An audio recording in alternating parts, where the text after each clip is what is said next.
Hi guys, welcome back to the Visual Medics. Together with me, I have my senior colleague in medical training, the person of Abdul Malik Sanusi. You're highly welcome to today's session with us.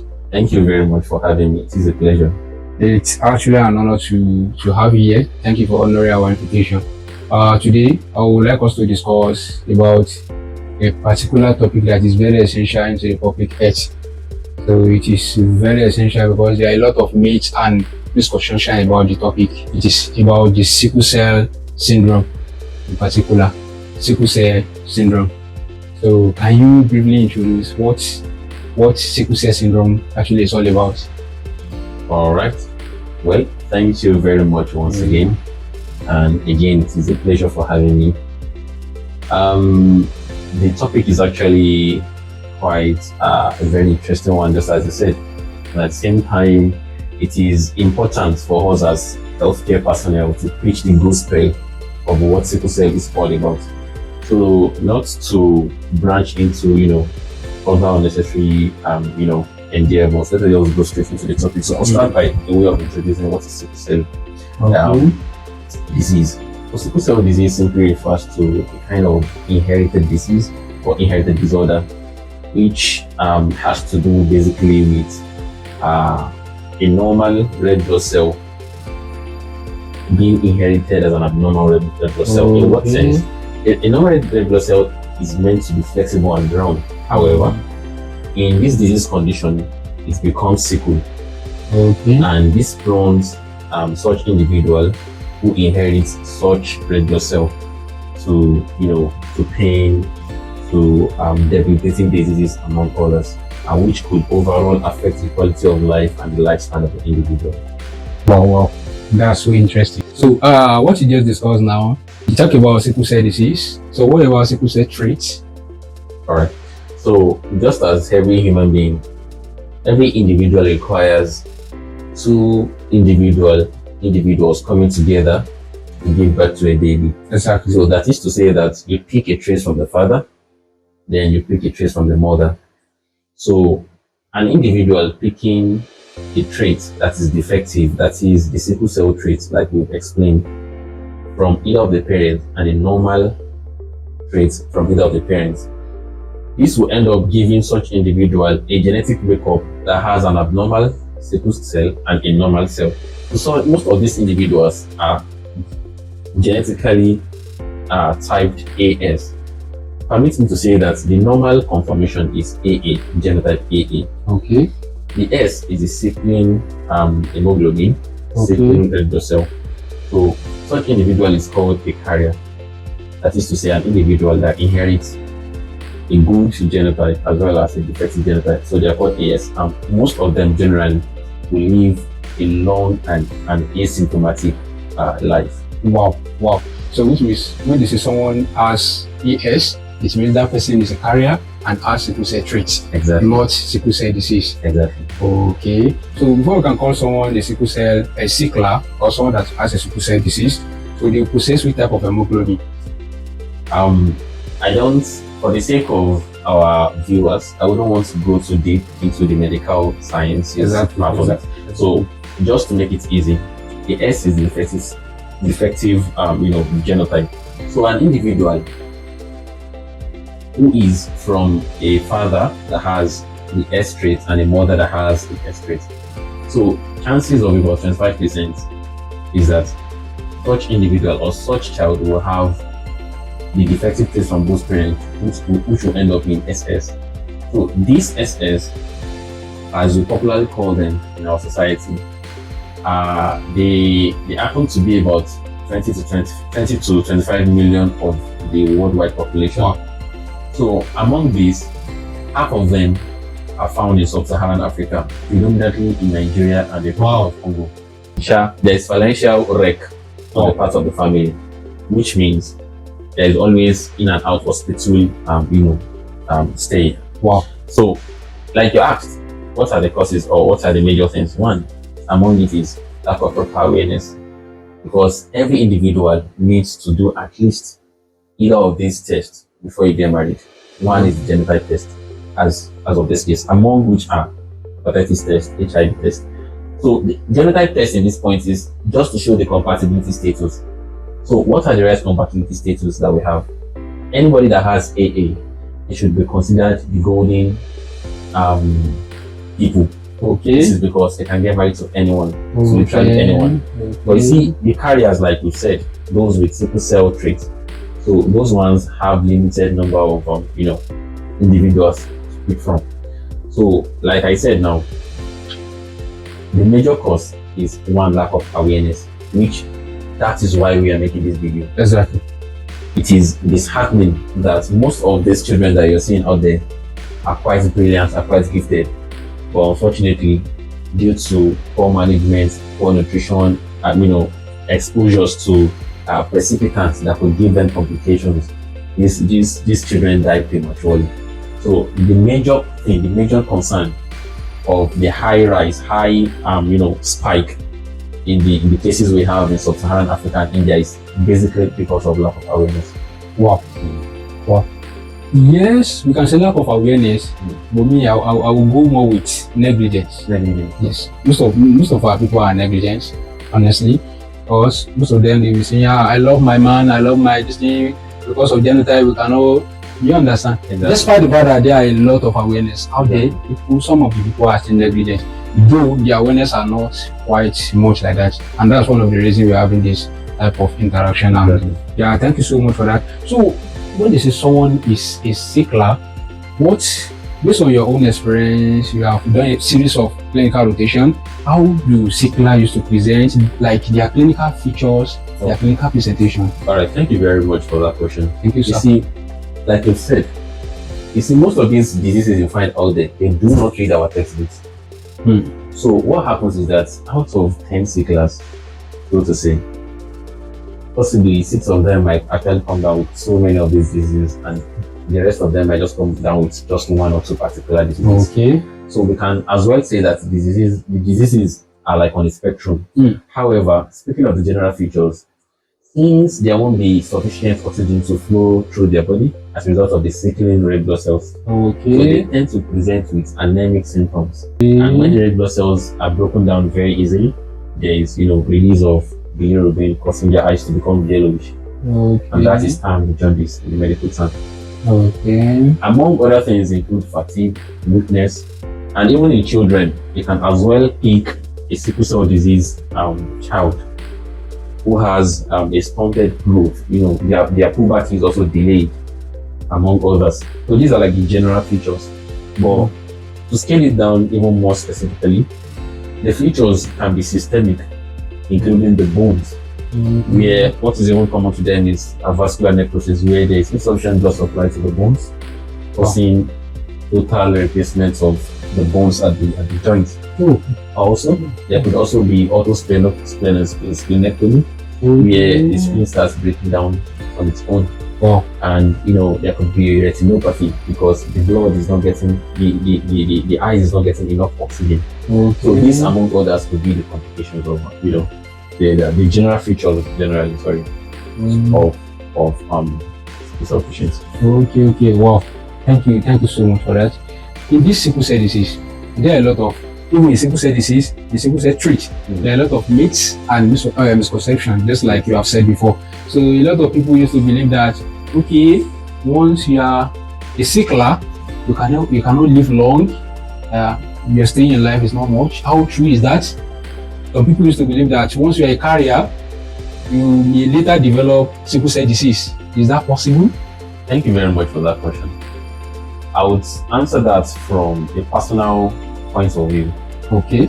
I used to have a relative of mine who passed away last year. Yeah. Yes, so she passed away last year at around the age of 60 years, thereabout. Yeah. So what happened then was that I can tell you, or let me say, this is just a testament that adequate nutrition, adequate feeding, the right care, the right support would allow such individual to see to the end of their years, to actually live long enough as a human being. Okay. So this woman I'm telling you about, who is my relative, she had all her children without any cesarean section, and she barely have in and out hospital stays because she was having the right management that she requires. Okay. Unlike, contrary to the public opinion that anybody with sickle cell disease will live a very short life. No, this is not so. So this is practically a personal experience. Wow. So which means a sickler with proper management, nutrition, adequate hospital visitation, they can live normal life. Definitely. Wow. So what about the sickle cell, the carrier, people that are sickle cell traits, like AS, just like you mentioned? So is it that maybe when it goes to a point in their lifetime, they will now change from sickle cell carrier to sickle cell disease patient? All right. So if I get the question right, you're asking if there's you're asking if the misconception of a sickle cell carrier changing into a sickle cell disease patient. Well, like just as you've called it, it is a misconception, and it will continue to be a misconception because the medical literature haven't told us yet if that is possible. As for now, I don't think a carrier would live a long, full-time life without any nutrition. In fact, you would never know. Even to add to that, they tend to thrive better under when they live in tropical conditions, such as Nigeria, for example. So this environment I'm telling you about, they are predisposed to certain endemic infections, including malaria. Okay. So a carrier would survive better, would come down less with malaria. This is because the life cycle required for the malaria parasite to complete its cycle is about 130 days thereabouts. So the red blood cells of the carrier would break down faster before the malaria parasite completes its life cycle. So as a result, there would be a significant decline in the extent at which the carriers get to the hospital due to malaria. Okay. Wow, thank you so much for that. So a lot of people are avoiding sickle cell disease nowadays. How can we prevent the occurrence of sickle cell disease? All right, thank you very much for that question. The occurrence of sickle cell disease can be eradicated just like every other disease. Like smallpox was completely eradicated in the 90s, and with collaboration with the public health agencies to spread awareness and also to shun negligence among the populace. Just as we are carrying it out this month, it's important that we preach the gospel that sickle cell disease is not here to stay. And one of the major things we can do is to, spread it across the media, spread it everywhere, disseminate the information that no two individuals who are carriers should come together. Let us eradicate this once and for all. Also, another thing we can also do is to seek for the government intervention for a subsidized cost of treatment for sickle cell disease patients. It's not enough to preach the gospel. You have to treat those that are victims because they did not choose to become sickle cell disease patients. So it will be wrong if we are preaching to people not to marry each other, and also not to preach the stakeholders to help those who are in need of assistance, just so that they could live, closer life on their own. Okay, thank you so much for that answer. It's actually a enlightening answer. Okay, what about people that are already victims of this sickle cell disease? Since we are talking about the eradication and how we can prevent the occurrence, how we can limit the numbers of the occurrence of this sickle cell in the society, what about the people that they are already a victim of this? All right. This thing. So what can they benefit from this thing? What are the precipitants that can bring about the disease condition to them? All right. Thank you very much for the question once again. You see, it is important that we note that for every consequence there is a cause. So the idea is to always, as much as possible, run away from the cause. Okay. So what are the causes, or what are the precipitants that could, push a sickle cell disease into the complications? One, infection. As much as possible, it is important to treat infections very early, just to avoid, further late complications. Two, sickle cell disease patients are not encouraged to go to hypoxic conditions, including going to high altitude where the oxygen level is low, especially, like we've already discussed, they are individuals with low oxygen, availability in circulation. So Okay. also adequate nutrition. Adequate nutrition is very important. This includes eating the right diet, the right vitamins, because they are prone to delayed growth and delayed metabolic body processes. Also, there has to be uh, avoidance of anything that could cause dehydration. Okay. So they have to, like, from time to time, take water and also avoid medications that could also cause dehydration, which include diuretics. So you see, drugs that can actually cause individuals to lose water, they have to be given at a very strict dose. Okay. So that is also very important. And finally, other things that include temperature, which are like cold temperature. Say, for example, I have a cousin of mine who lives in the United Kingdom. After he has been there, while he was in Nigeria, he was relatively okay because he was getting the right nutrition, right, rehydration and every other thing. But there was a factor, or there is a factor that can be controlled over there, which is the cold temperature. Mm-hmm. So every now and then he has been coming out with crisis. But possibly before the end of this month, will be brought back to you to Nigeria. Wow. Because it is an uncontrollable factor. Okay. And he has to go to school and do many other things. So yes, to sum it up, the precipitants include poor nutrition, hypoxic conditions, dehydration, environmental temperature, as well as mention of infection. Okay. So I think there are a lot of misconception about infection. People used to think like infection is only thing you can contact from maybe sexually transmitted disease, sexually transmitted infection, something like that. Can we say malaria is it an infection? Of course it is. And you see, infection simply refers to a pathogenic organism having, or let me say, interfering with a sterile body tissue. That is simply infection. And external influence, coming in contact with the normal body tissue. This is an infection. So which means malaria is also a type of infection. Yes. However, it is important to clearly state that individuals with sickle cell disease are less likely to come down with malaria. Why? Because the blood cells are going to break down even before the malaria process completes.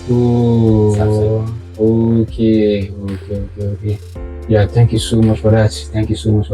So before we round up, I think I heard about a particular type of sickle cell disease. A particular type of sickle cell disease or sickle cell trait. Okay, particular type of sickle cell trait. Just like you made mention of AS. What can you tell us about AC? People that carry AC. Alright. Who are they? As much as possible, we are trying to make this conversation a lively one and at the same time a less scientific one. Okay. For everything, science believes for every consequence there is a cause. So just as you rightly said, the major problem is a mutation in the amino acid sequence encoding for an hemoglobin, which is responsible for carrying the oxygen in the body. So as you see now, there's glutamic acid which is being replaced with valine. So the normal sequence is the amino acid glutamic acid in the A genotype, which is the right genotype. So when this amino acid is replaced with valine, you have the S genotype. So if peradventure there is another mutation of the amino acid into another amino acid replacing the glutamic acid, you change from A to another thing. Exactly. So you can have from A to S, from S to C, even from D, from A to E, A to D, among others. Although these ones are very rare. It has been scientifically proven that you could have over hundreds. So which means the patient that has AC is also a carrier because that C is also an abnormal hemoglobin. Okay. What about SC? Of course, SC. However, it is important to know that the most malignant, in quotes, what I mean by malignant is that the most clinically significant abnormal um, red blood cell is the one with S. That is why Okay. it is very laudable like that. Okay. Okay. So you Okay. see, when you have SC, it is quite different from SS. You still have an SC patient has more durability, but the best one is AA. Okay. Regardless of Okay. here is the perfect match. An AA individual, like I said, is the golden boy or the golden girl. So they are capable of marrying anyone. So that one is the first rule. Okay. A carrier should never, and I repeat, should never go for a carrier. That is to say that an AS individual should never think of going for an AS individual. Okay. Although every carrier can go for a non-carrier, that is to say an AA individual. Okay. So let me put it in a very clear context now. An AA should get married to AA and every other trait. Okay. While those that are carriers should never, and I repeat, should never attempt to go for similar carriers. Otherwise, they should go for something above them, which is the AA individuals. Okay. It's as simple as that. Okay. So which means he can marry anyone Definitely. of his choice or her choice. Okay. That's a brilliant one. So thank you so much. Thank you for the insightful and the vaccinating session. Okay, let me round it up with this last question. Last question. Pardon me for that because as I'm trying to round up, I'm remembering a lot of questions that people used to ask online, and I think this should be a lot of what's it called opportunity to learn for the audience. So, does it mean that if AS gets married to AS, does that mean that it is very certain that they will give birth to Sickler, SS, what's it called? Charge. All right. Or what is the likelihood of giving birth to Okay. Sickler? So what you just mentioned, what you just asked as a question, has a lot to do with probability. Okay. And the part of medicine that deals more with probability is genetics. Because in fact, everything happens by chance in genetics. So an AS patient, this married to an AS patient, clearly seeing that these individuals have the S traits in them is one, highly discouraged for them to get married. So adventure we have any of our viewers who are AS or any of the couples who are AS, theoretically, it has been shown, it has been proven that 25% of one of their four children would have the SS genotype. Okay. However, like I had said, it has to be a game of chance. Okay. You could have every one of the four children as SS. I could have none of them as SS. Okay. So just so that you don't play the rough game and you don't end up in the wrong hands, highly recommended and highly suggestive that whoever is a carrier, you simply go for a non-carrier